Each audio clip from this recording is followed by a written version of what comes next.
Well, it finally happened. Tesla just released the second out of 3 new versions or variants of the Model Y that we have been expecting to see from them this year. This time it's the Model Y Performance, but it actually brings a lot more than just performance upgrades. It's a very interesting trend to see from Tesla, so let's get into it.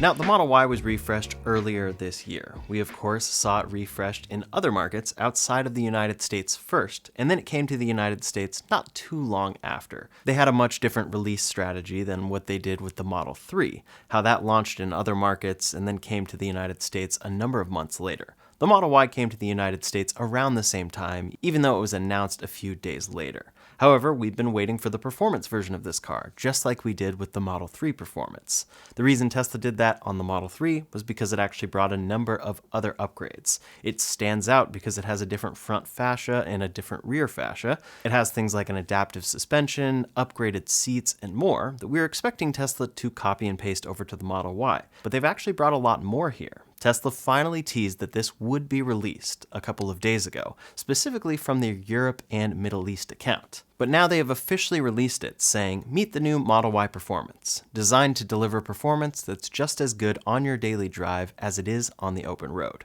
The main styling differences here, similar to the Model 3 Performance, are a new front and rear fascia and carbon fiber spoiler, quote, for better aerodynamics. You can definitely see the differences here. Compared to the normal Model Y, there's an extra black cutout right in the front there, under where you have the normal headlights. And this is just like the Model S Plaid, at least the refreshed one that Tesla did a couple of months ago.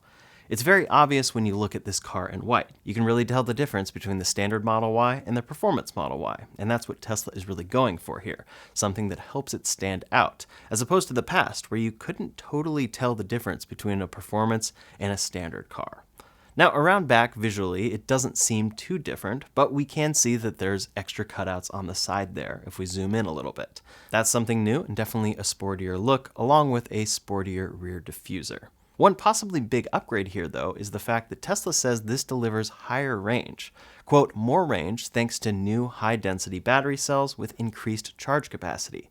In this tweet, they don't give the details, and typically when they say something like this, it's a pretty small change. But let's look into it a little bit. Of course, we're not expecting them to suddenly launch a 500-mile range Model Y performance only, as much as we would love to see that. So this upgrade probably will be nominal.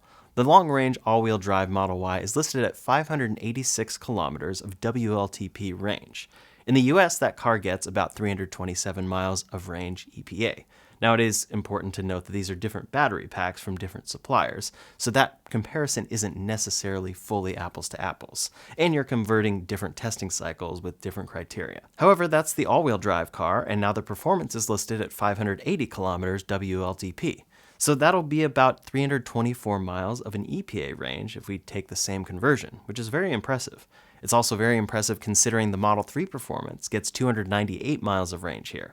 So yes, the Model Y Performance has always been more expensive than the Model 3 Performance because it's an upgraded car, but it typically would deliver lower range. However, it seems like Tesla doesn't want to dip too far below 300 miles, so they actually increased the battery capacity here to keep it above that.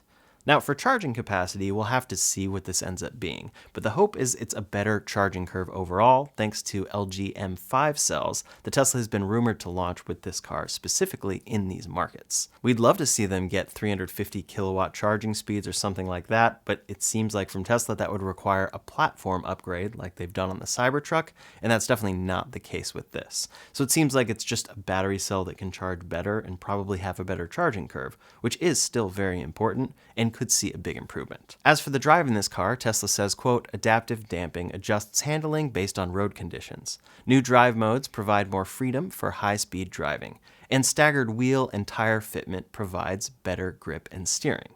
These are all things we expected based on the Model 3, but they will be great to see on the Model Y, and it's a big improvement over the previous Model Y Performance. The seats are pretty much what we expected, although it looks like they've added extra leg support there, probably from the Model YL that we're seeing over in China. That Model YL comes with very much upgraded seats with an adjustable headrest and adjustable leg support that you can see here. So now that same thing is probably coming to this Model Y Performance. Then they mention the quiet cabin and premium sound damping, which appears to be an upgrade that they're mentioning compared to the previous Model Y performance. I think those details are the same as the other trims of this car. But then there's a big upgrade here that's something taken from the Model YL, a new larger screen. This is up from 15.4 inches to 16 inches. Originally, the Model Y was at 15 inches, so they are definitely in the process of making their vehicle screens larger in general, slowly but surely. It's kind of like their ranges and their battery capacities.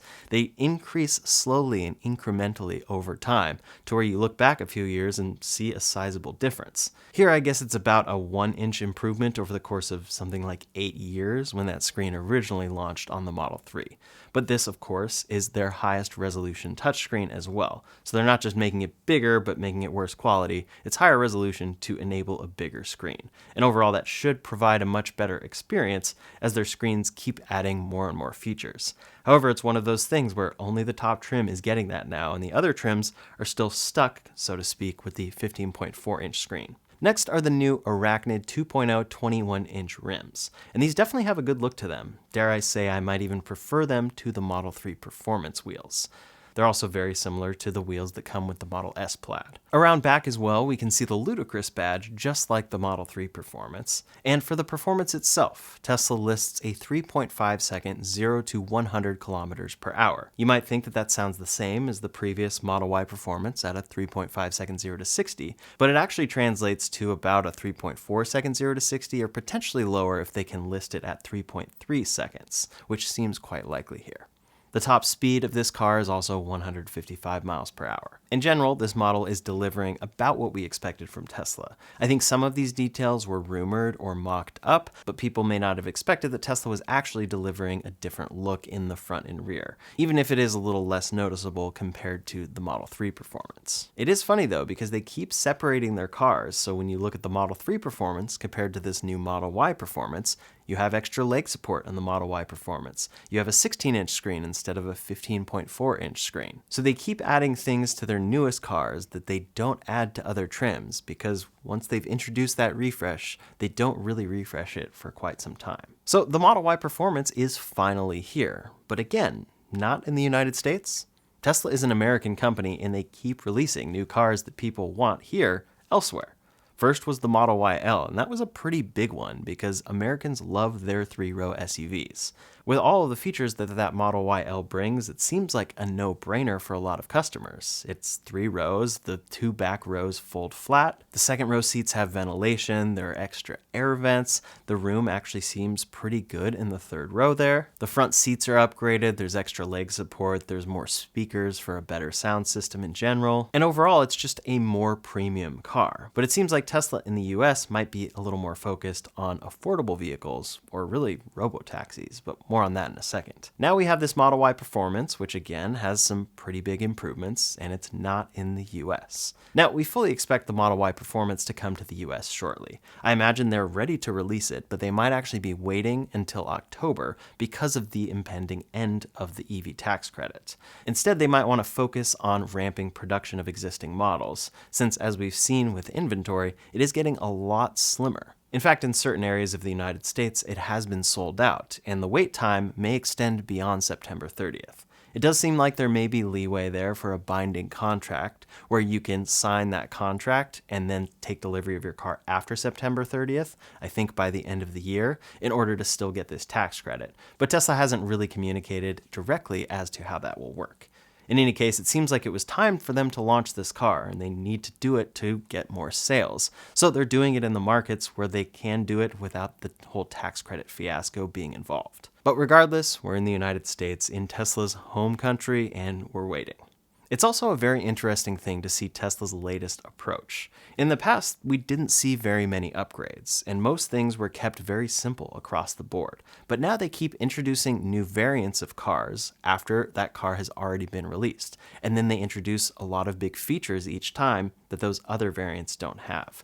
I was talking about this comparing the Model Y performance and the Model 3 performance, where those cars seem like they'd be quite similar, but now you have a bigger screen, now you have that extra leg support and more that is not on the Model 3 performance. And now the same is definitely the case with the Model Y L and then this Model Y performance. Once it comes to the United States, it will definitely be the best version of the Model Y and have some standout things like that larger screen. Yes, this is a premium upgrade, but to me it's a little bit of an odd one to only have that on the higher end trim of this car, especially for Tesla, because they do software very well and they try to make it uniform across their vehicles. Now it seems like they're going to be shipping the same software on a 15-inch and a 16-inch screen.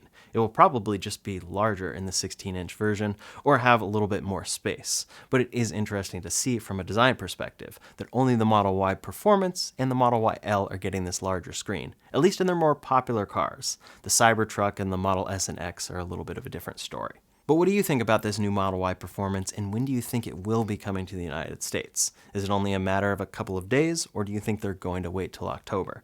Leave a comment below to let me know your thoughts. Now, on the other side of things, we just reported on the fact that the Model Y is sold out in many areas in the United States in its current trims. But now, for the Model Y L in China, it's in a similar situation. It has sold out. The Model Y L was officially announced in August, but Tesla remained consistent that it would be seeing first deliveries in September.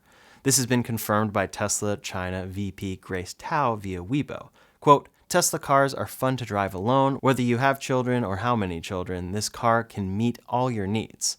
We will deliver in September and wait for you to get in the car." But now the configurator is saying earliest deliveries for the Model Y L, if ordered today, would come in October of 2025. So it's essentially sold out for September.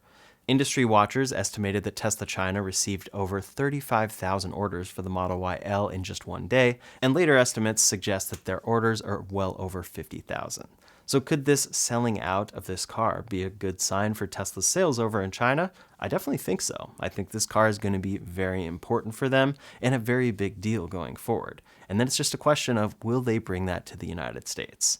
I mentioned earlier the Robotaxi, and that really is Tesla's full approach in the United States. They really aren't too focused on bringing a new car to market, other than hopefully a more affordable car in Q4, because they've communicated that it's coming then, and that's in large part because of the Robotaxi network. Elon Musk specifically said the Model Y L won't be coming until the end of 2026 to the United States, if it needs to come here at all, because of the Robotaxi. They're putting a lot of eggs into that basket, and if it pays off, it could be very good. But if not, it will be very interesting to see them behind here, while in other markets they're doing quite well with other cars. The Model Y L and maybe even the Model Y Performance. We'll see how long it takes for this to come to the United States. Either way, I'll be sure to keep you posted, and in the meantime, if you want to see a full video breaking down the sold-out Model Y and all the markets it's selling out in, you can check out that video linked up here or in the description below. Thanks so much for watching, and I'll see you on the next one.